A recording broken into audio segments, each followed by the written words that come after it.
online at cspan.org/Lincoln Book. C-SPAN is directing royalties from this book to the nonprofit C-SPAN Education Foundation. Former Federal Reserve Chairman Alan Greenspan suggested yesterday that the government fix the financial system before implementing a stimulus. Otherwise, he says, the stimulus benefits will be short-lived. Mr. Greenspan spoke to the Economic Club of New York for about an hour. The former chair of the Federal Reserve System. I did a little bit of research into the number of times that Alan has appeared before the club. He has addressed the club by my count at least 12 times, including 9 times as the chairman of the Federal Reserve System. He served in that capacity from 1987 to 2006 and was named to that post by 4 presidents of the United States. He's a New York native and turned to the study of economics at Columbia and at a school further south from Columbia, only after studying music at Juilliard and touring for a year with the Henry Jerome Band as a professional jazz saxophonist and clarinetist.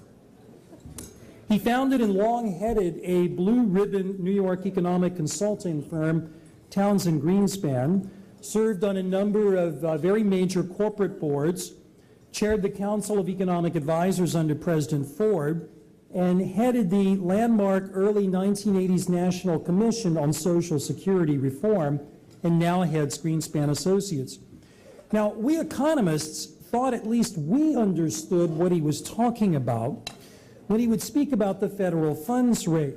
As he and I were speaking over dinner, as somebody who's a textbook author, the world is now more complicated. Imagine, just imagine with me, that if he had had the possibilities before of talking about TAF, TSLF, PDCF, QE, TALF, and TARP to discuss what the possibilities would have been. But seriously, he comes to us tonight at a critical juncture for monetary policy in the country and financial system, and at a time of great debate, to put it mildly, over the stewardship of both over the past decades. After his remarks, as is our custom, 2 designated club members will ask him questions. Alan, welcome home to New York. The floor is yours.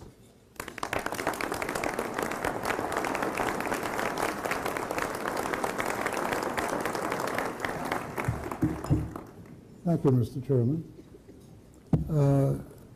I haven't lived in New York for more than 20 years, but it's still my home. You can't be brought up in this type of metropolitan area and lived here for, I don't even want to mention how many decades, without you getting an extraordinary sense of the vitality of the city. And I'm delighted to be back, and certainly delighted to be back at the Economic Club of New York, because the one regret that I had in joining the Federal Reserve System is I had to leave the vice chairmanship of this organization before I got elevated. And that seemed incomplete to me in some manner or other.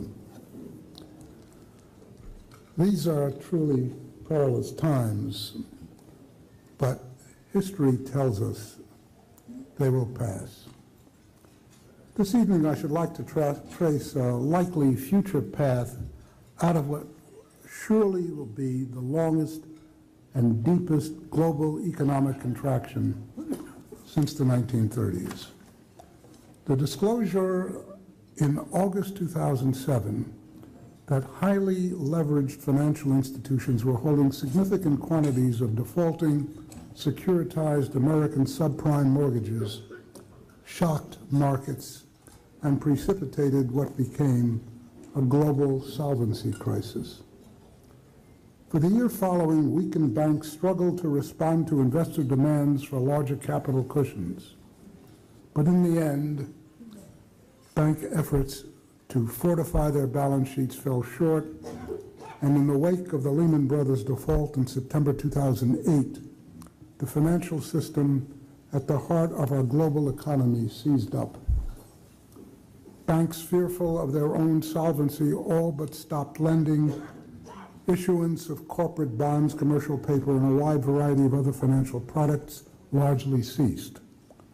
credit-financed economic activity was brought to a virtual standstill. If there had been any question that we now live in a fully integrated global economic and financial system, the speed and depth of the contraction in global trade in a matter of a few short weeks should have set aside any such doubts. Global manufacturing production in October of last year fell off a cliff, and at least in the United States, production continued to fall sharply ever since. For a few months subsequent to the August 2007 disruption, the crisis was wholly financial. The world's non-financial sector business balance sheets and cash flows were in as good a shape as I can recall. But the contagion from the crisis in finance took hold in the fall of 2007. Global stock prices peaked at the end of October and then progressively declined for nearly a year into the Lehman crisis.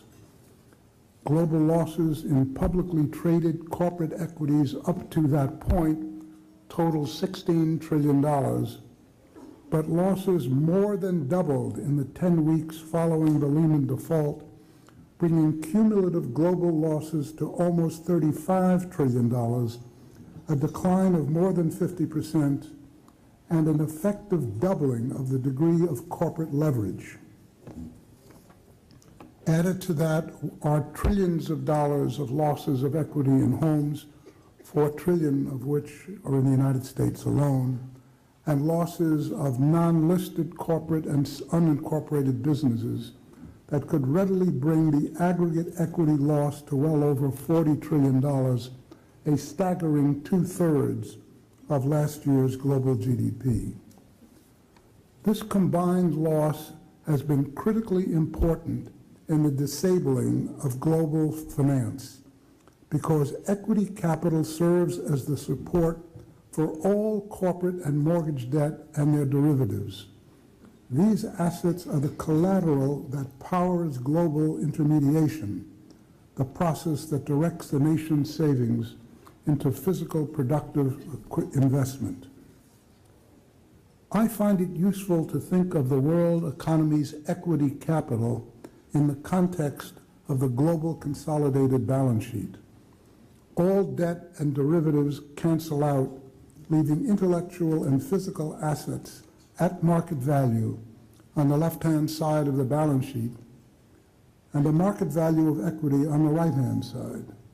Changes in equity values change both sides of the global balance sheet equally. Debt and derivatives are then best seen as a grossing up, reflecting the degree of intermediation or leverage. Failures of intermediation have hobbled many economies over the decades, most conspicuously Japan in the 1990s. But there is arguably a more direct effect of stock prices on economic activity.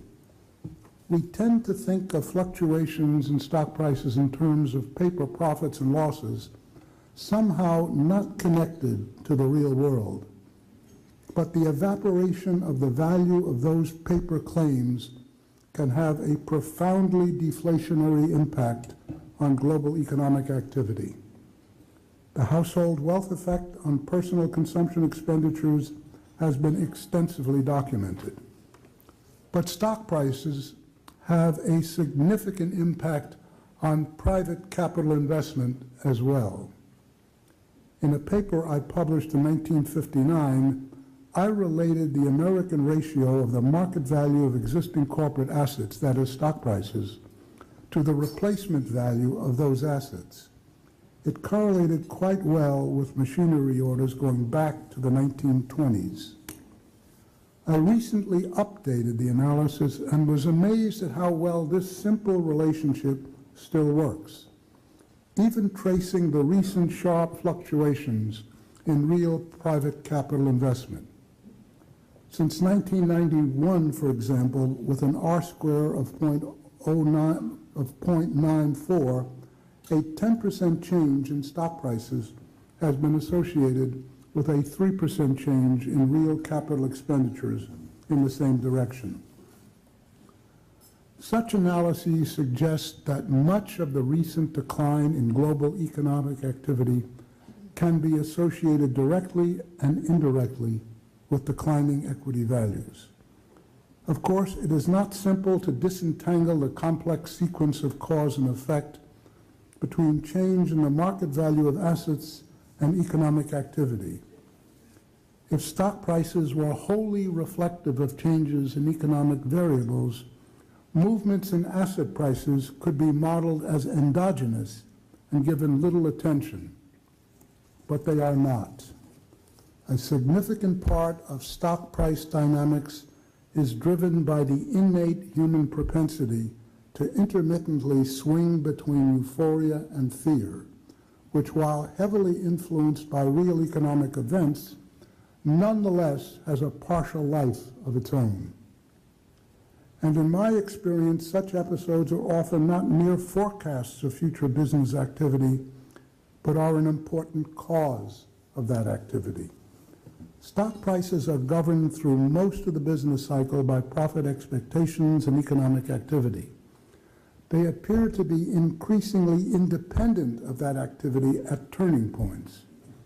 That is the meaning of being a leading indicator, the conclusion of most business cycle analysts. When we look back at this period, I very much suspect that the force that will be seen to have been most instrumental to global economic recovery will be a partial reversal of the $35 trillion global loss in corporate equity values that has so devastated financial intermediation. A recovery of the equity market driven largely by a receding of fear may well be a seminal turning point of the current crisis. The key issue, of course, is when. Certainly by any historical measure, world stock markets are cheap. But as history also counsels, they could get a lot cheaper before they turn. What is undeniable is that stock market prices today are being suppressed by a degree of fear not experienced since the early 20th century. 1907 and 1932 come to mind. But history tells us that there is a limit to how deep and for how long fear can paralyze market participants. The pace of economic deterioration cannot persist indefinitely. It is the rate of decline of products, labor, and financial markets that generates much of the uncertainty that in turn fuels fear.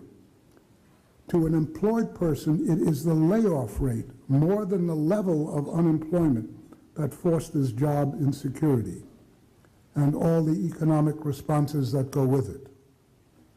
The current pace of deterioration is bound to slow, and with it, there should come a lessening of the level of fear. A measure of the degree of fear corporate bond yield spreads over U.S. Treasuries has historically been range-bound. They have exhibited consistent upside and downside limits, clearly indicated by data that reach back to the 1870s. Today, we are at an outer edge, an extreme edge of historic credit risk.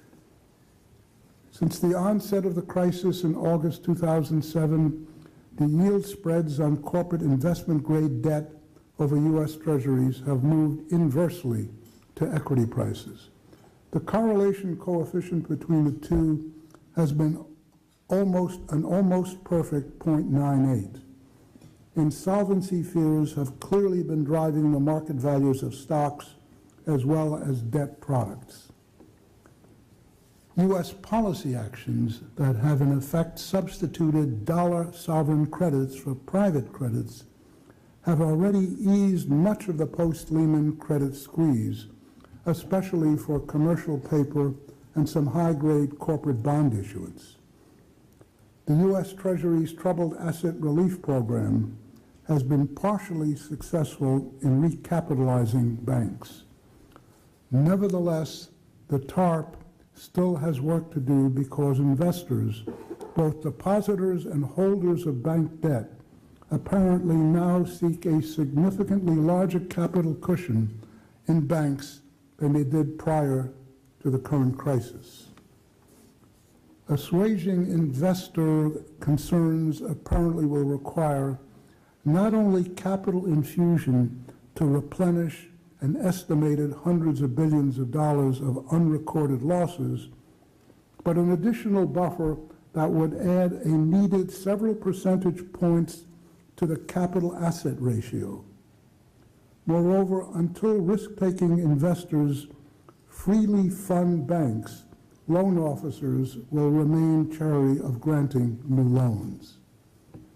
To stabilize the American banking system and restore normal lending, additional TARP funds will be required.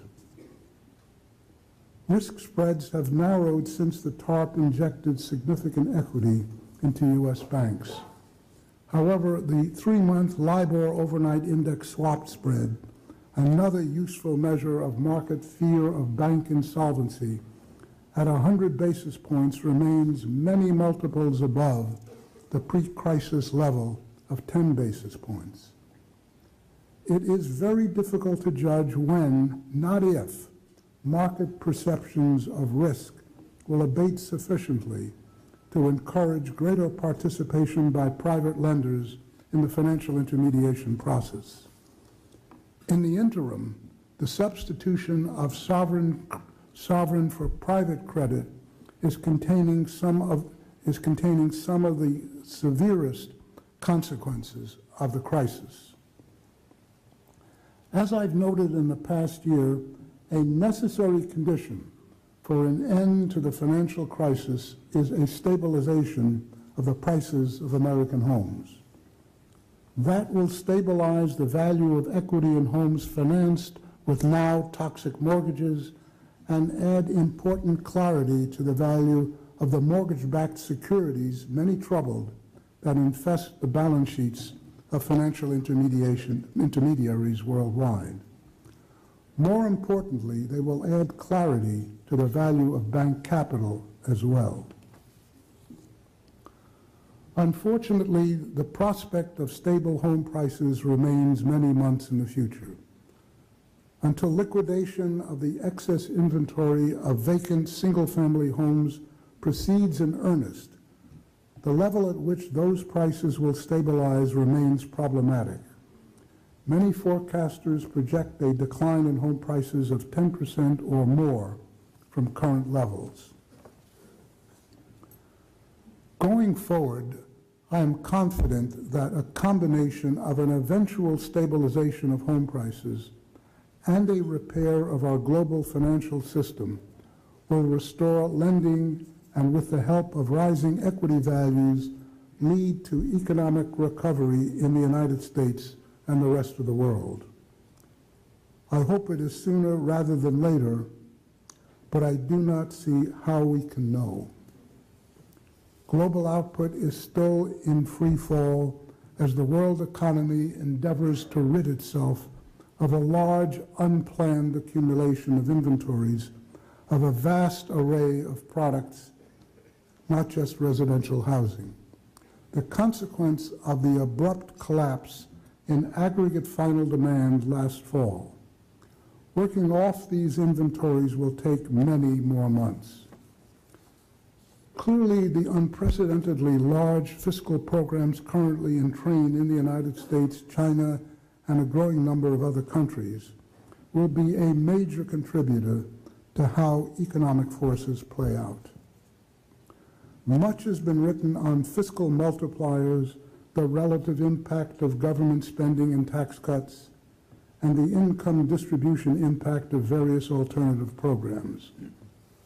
I have little to add except to say that I agree with Alice Rivlin's suggestion several weeks ago that it is important to separate short-term and temporary fiscal stimulus from longer-term fiscal initiatives.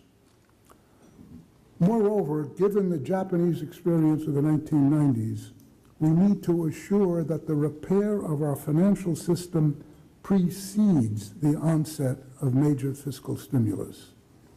Unless we are successful at that, in my judgment, the positive impact of a fiscal stimulus will peter out after its scheduled completion. Remember, the real test of fiscal stimulus is not whether it temporarily expands GDP, but whether it primes the pump for private demand. I am also convinced that it is not too soon to contemplate and plan the exit strategy from the unsustainable crisis-related fiscal and monetary policy programs now underway. We are fortunate in that the administration's and the Federal Reserve's economic policymakers, a very talented team, are sensitive to the possibilities and limits of policy initiatives. The substitution of sovereign for private credit through TARP and the Federal Reserve's massive expansion of its balance sheet have at least the potential, politics willing, of being reversed without a long-term drain on the American taxpayer or a major threat of inflation in the future. TARP and Federal Reserve actions are purchases of assets that could end up costing the American taxpayer only a modest fraction of current outstandings once the economy has recovered. The vast majority of the Federal Reserve balance sheet expansion reflects short-term credits that expire relatively quickly, and the monetary consequences of Fed actions can be reversed. TARP operations will take longer to unwind, but at least in principle, financial losses could be limited. Fiscal stimulus, by its intent, however, seeks to enhance aggregate demand through massive increases in government deficits. To implement that policy, in turn, requires finding buyers for large quantities of U.S. Treasury securities. For the moment, the U.S. Treasury is having no difficulty selling its heavy issuance at exceptionally low interest rates. Much of the fiscal deficit is being funded by foreigners who see U.S. government debt as the ultimate safe haven in all this turbulence. The long American history of honoring our obligations dating back to Alexander Hamilton remains a powerful attraction to foreign investors. But there is obviously a limit to the expansion of U.S. federal debt. The recent rise of long-term interest rates may be signaling market concerns about inflationary pressures. Such pressures will need to be contained, or global equity recovery will be at risk. It would be foolish to disregard how American politics will shape the fiscal and monetary resolution of our current crisis. At the first signs of stabilization and a flattening of the unemployment rate, I presume the Federal Reserve will start to rein in much of the credit extension. However, Congress is likely to strongly object to any tightening of credit prior to full employment being restored. Policy reversals on the fiscal front are nearly certain to meet stiff resistance. New spending programs and tax subsidies rapidly develop constituencies that have a vested interest in maintaining the dollar flow. Politics will also turn on how the crisis and its solution affects the day-by-day lives of the American people, who are beginning to feel the full brunt of the downturn. The fear of job loss is unquestionably their first concern, but close behind is the fear of losing their homes. Stemming foreclosures, which is in the interest of both lenders and borrowers, is being frustrated by the unremitting fall in home prices. A joint study by the Office of the Comptroller of the Currency and the Office of Thrift Supervision reported last December that for loans modified in the first quarter of 2008, 55% redefaulted within 6 months. Accordingly, efforts to reprice and reset mortgage terms need to adjust for the likelihood of further declines in prices, possibly by linking the extent of mortgage relief to a home price index. Assistance could be periodically reviewed and adjusted should home prices continue to fall. Admittedly, this is a potentially quite expensive approach, but it should hasten stabilization of the housing and mortgage markets. Let me now turn to the critical issue of financial market regulation going forward. The extraordinary risk management discipline that developed out of the writings of the University of Chicago's Harry Markowitz in the 1950s produced insights that won several Nobel Prizes in economics. It was widely embraced not only by academia, but also by a large majority of financial professionals and global regulators. But in August 2007, the risk management structure cracked. All of the sophisticated mathematics and computer wizardry essentially rested on one central premise: that enlightened self-interest of owners and managers of financial institutions would lead them to maintain a sufficient buffer against insolvency by actively monitoring and managing their firm's capital and risk positions. When in the summer of 2007 that premise failed, I was deeply dismayed. I believe that self-regulation is an essential tool for market effectiveness, a first line of defense. But it is clear that the levels of complexity to which market practitioners at the height of their euphoria carried risk management techniques and risk product design were too much for even the most sophisticated market players to handle properly and prudently. Accordingly, I see no alternative to a set of heightened federal regulatory rules for banks and other financial institutions. Even with the breakdown of self-regulation, the financial system would have held together had the second bulwark against crisis, our existing regulatory system, functioned effectively. But under crisis pressure, it too failed.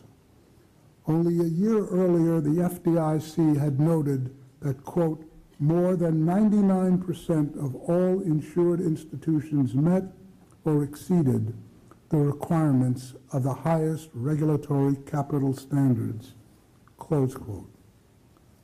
Our banks are extensively regulated, and even though for years our largest 10 to 15 banking institutions have had permanently assigned on-site examiners to oversee daily operations, many of these banks still were able to take on toxic assets that brought them to their knees.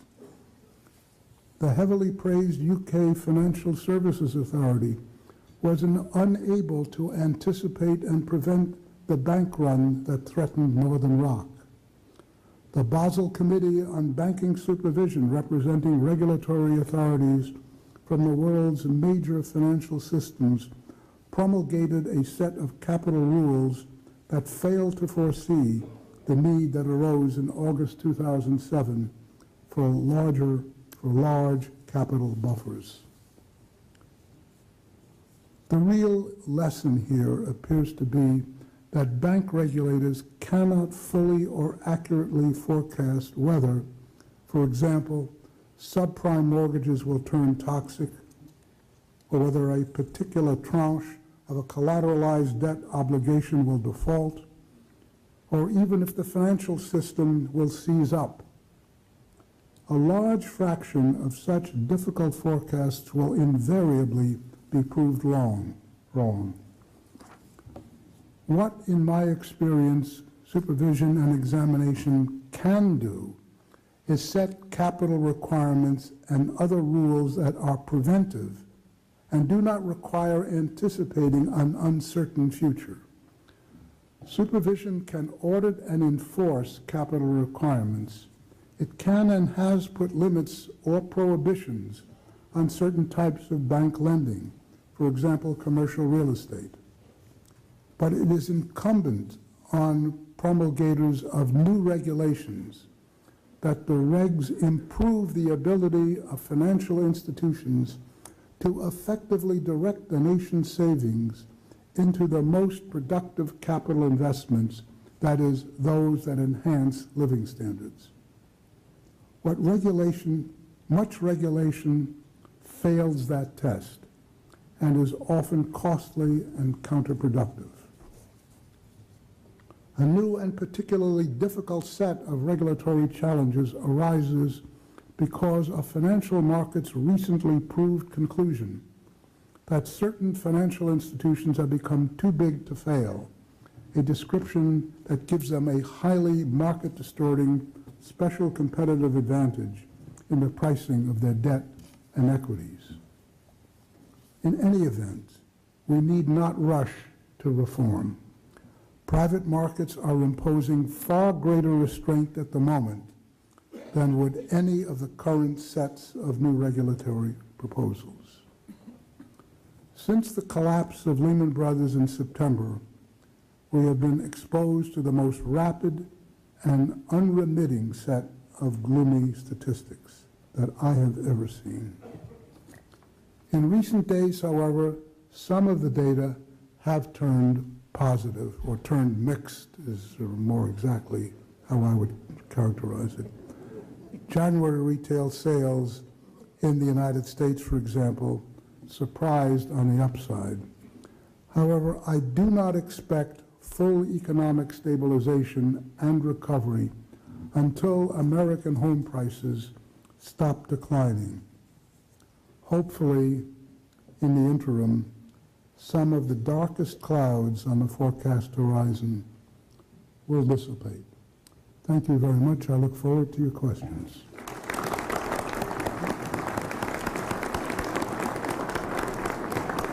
Our questioners this evening are Abby Joseph Cohen from Goldman Sachs and Jacob Finkel from AIG and former governor of the Bank of Israel. Abby, the first question goes to you. Glenn, thank you very much. And Mr. Greenspan, thank you. On behalf of all of the New Yorkers in the room, we welcome you back. Thank you. We're delighted that you're here.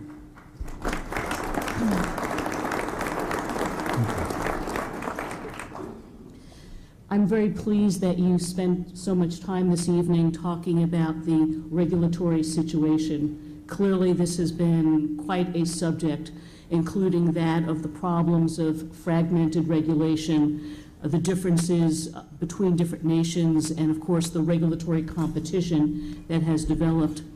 Within the United States, we have a set of regulatory institutions that came about following and in the midst of the Great Depression, but we also have international institutions that were created immediately after the Second World War. The World Trade Organization's predecessor, GATT, the United Nations, and of course the IMF. Can you give us some sense of how you would think about putting together a new framework, not just for U.S. regulation, but for international cooperation, including that important issue of accounting?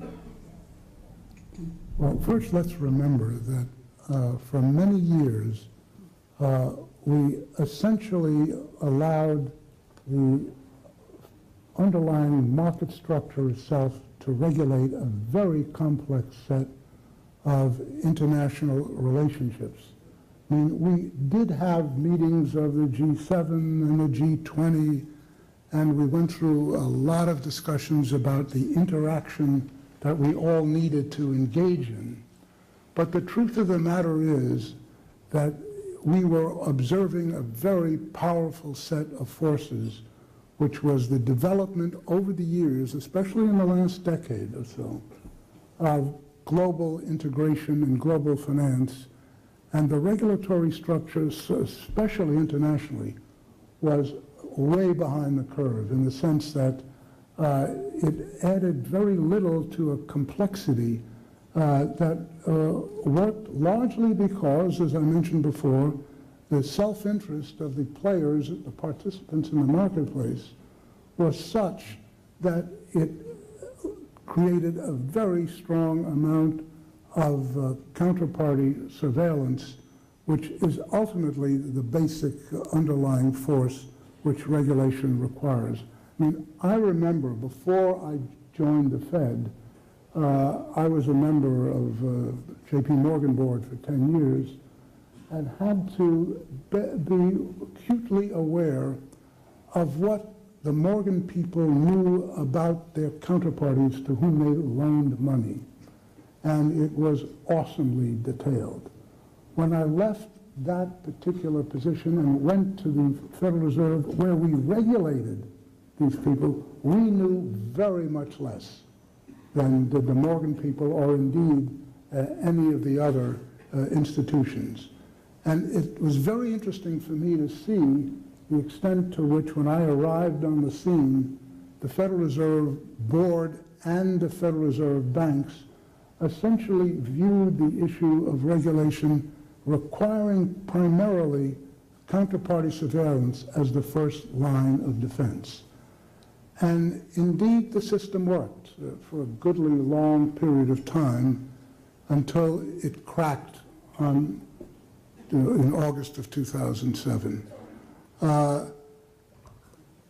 hope that we, in the process, are not going to abandon the extraordinary benefits that globalization has created, not only for the United States, we are a major recipient, but remember that globalization created a major increase in standards of living, especially amongst the developing world. Hundreds of millions of people benefited from this world where they moved out of abject poverty into lower middle class, enjoyed benefits which only the developed world had previously benefited from. Now, what one does in today's context raises a very interesting set of issues. It's not clear to me whether we are going to get a broader IMF or whether the OECD will become a more major player, or, as a lot of people are talking, the G20 organization of the developed countries and some of the major developing countries that will become the basic organization.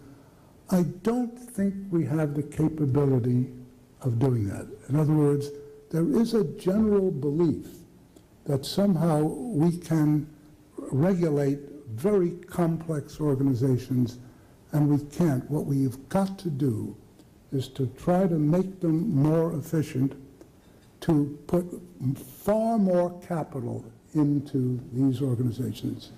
I mean, for a lot of reasons, we allowed the capital asset ratios over the years to decline. There is no reason that 10% is the right number, which is what we usually do. Remember, in the 19th century, we used to have in the 1830s capital asset ratios which exceeded 50%.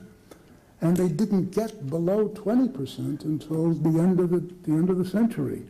I mean, the recent period has been operating on very low capital, and I think the crises that arose could have been avoided if we had a much larger buffer to prevent that. And if we are unable, as I think is going to basically be the case, to micromanage this international system, we will be able to make it function if we have enough capital operating in the system.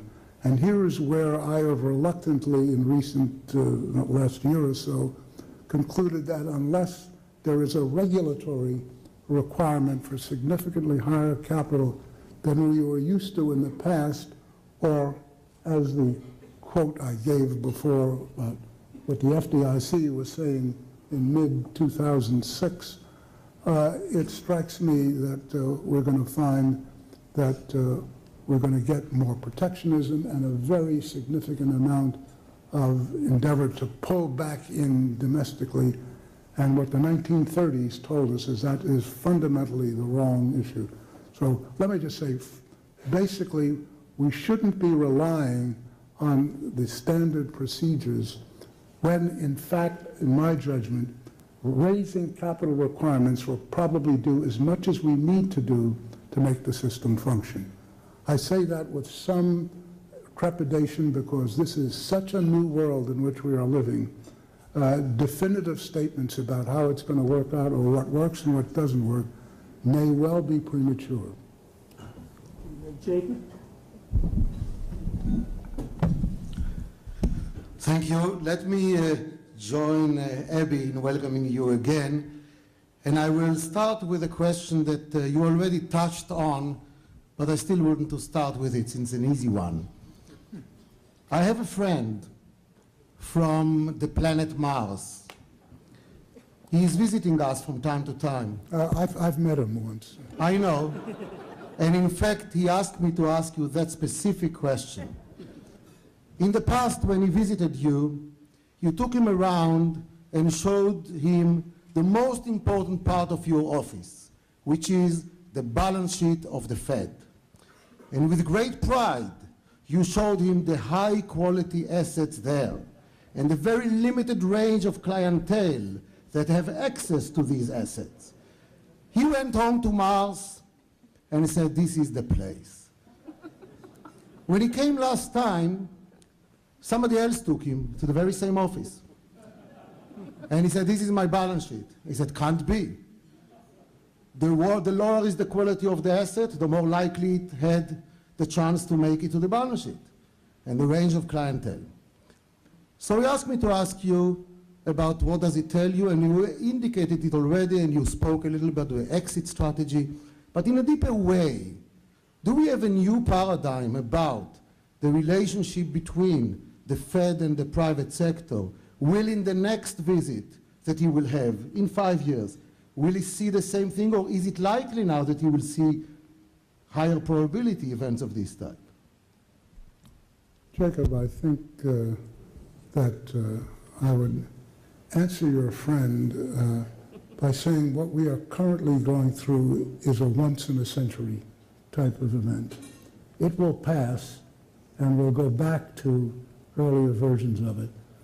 I remember in an academic speech I gave in Chicago, was maybe 10 years ago, in which I was discussing the whole risk management operations of a commercial bank and how essentially they looked at what was then known and became very well known, the fat tails of the distributions of risk, and that they clearly were willing to put up enough capital to absorb, for example, 0.995 of the risks that were out there, but not that small additional amount, because the way they perceived it is to put the capital in that would essentially insure against loss as a result of that.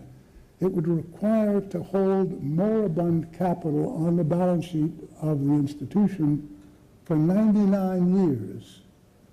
And in a sense, implicitly, they were saying that they were willing to risk the default of the institution once in 100 years. Little did I know that that was not an academic discussion. But clearly, I think it is very important for us not to generalize on this current period. This is a period in which fear is so dominant and so pervasive throughout the system that if indeed it persisted indefinitely into the future, we would not be able to maintain the degree of division of labor or all of the elements of interaction within both the financial and non-financial system that creates economic wealth. I believe under the level of fear persistently of this nature into the future, we would have a much lower standard of living. But I don't think human beings are built that way. In other words, it is true that we become very fearful, frightened, and withdraw. Withdrawal is the fundamental action that people take when they're fearful. But we also observe introspectively and amongst our fellow humans that there's a tendency to adjust to various things, and what history does tell us is that we do adjust, and as far as I'm concerned, we will look back on this period, and certainly your friend from Mars, when he comes back the next time, will basically say, what happened? And I just hope that his trips are sufficiently extended so he will effectively get that point of view. Abby? Mr. Greenspan, I'd like to go back to the idea of human beings who need to make economic decisions. You referred in a very interesting way before to the work by Markowitz and others on the capital asset pricing model, which assumes enlightened self-interest, and indeed many economic models and financial models are based upon rational expectations. And of course, what we've discovered is that many economic decision makers had expectations that were not rational. How do we come to terms with the idea of the form of regulation we might need when we have so many economic decision makers, including individuals, households, and one might argue others with much more significant responsibilities, who really are not at this point financially literate, who don't understand the risks that they've taken on, whether it's in their borrowing decisions or in their personal balance sheets? Well, if it is wholly random and irrational, there is no way to answer that question, but it is not. The question is never whether individuals act rationally or non-rationally for purposes of analysis. It's whether they act systematically and forecastably. And I do think that having been around for quite a while I am appalled at some of the types of things that people did, because it was fairly evident that they were extremely high risk. That's not new. That is what happens when you get to a state of euphoria. There are innumerable books that are written over the decades explaining these various bubbles and contractions, and what is remarkable is you can reread one event and it seems exactly like the other. I, the other day, was reading an old book I hadn't seen for quite a while. I'm just curious, I picked it up. It was about the 1907 crash. And I started reading things like a call money rate, actually, which was the primary means by which short-term transactions occurred, actually froze for 24 hours. There were no bids. I mean, the market basically disintegrated. And the terminology and the reactions of people to that and what happened to credit-financed activity is precisely what happened in the current period. And it is precisely what will happen at the next time in the future that this arises. We have to recognize that what this extraordinary set of circumstances is reflects how we human beings interact both rationally and irrationally, but in most instances it's systematic. The irrational, non-systematic is basically noise and averages out and balances it out. What we have to do is to learn how to develop models which essentially comprehend this type of economic behavior. And as I wrote recently, I think that we now know enough, having watched this, to model the euphoria side of the business cycle and the fear side, and the parameters are wholly different.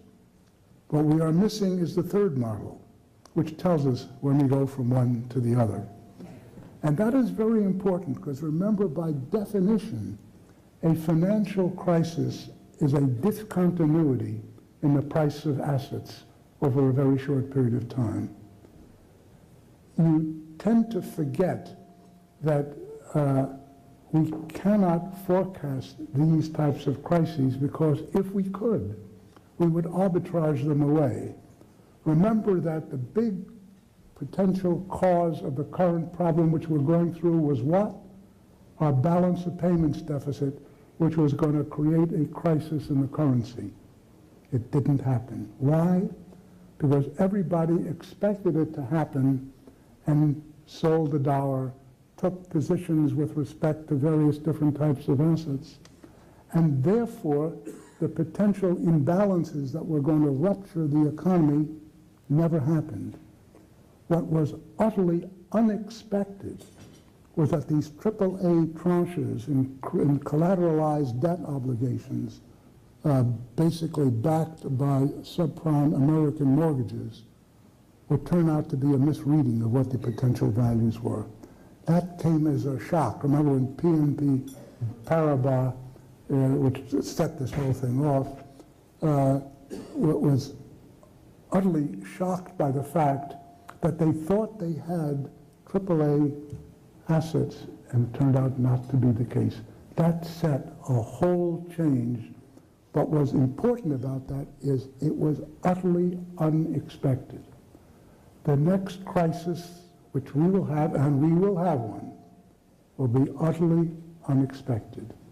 I don't know how essentially one resolves that. And I might add, with respect to your earlier question, I think that the notion that there is somehow going to be a Federal Reserve or other agency, international or domestic, who is going to have the capability of fending off systemic risk, I think is an illusion.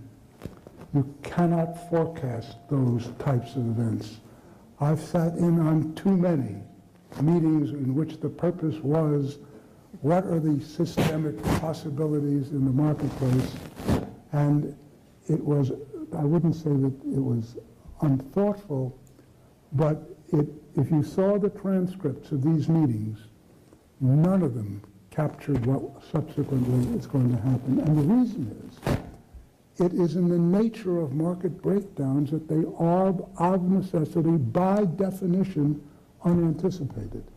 And you cannot get around that fact. So what we have to do on the regulatory side is preventive actions, those which essentially put in position the types of regulations which enable the system to be sufficiently flexible to absorb unexpected shocks, but not try to forecast them, because were we to do that, I think we're going to find ourselves extraordinarily disappointed in the results.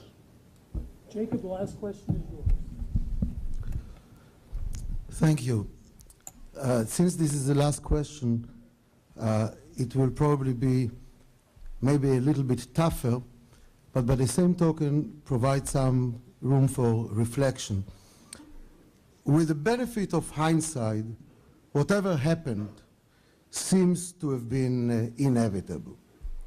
But one can still ask the question of, at what stages could decisions have been made that would have led to a less extreme outcome, and what were the kind of decisions that should have been made in these stages? So that's always the benefit of hindsight.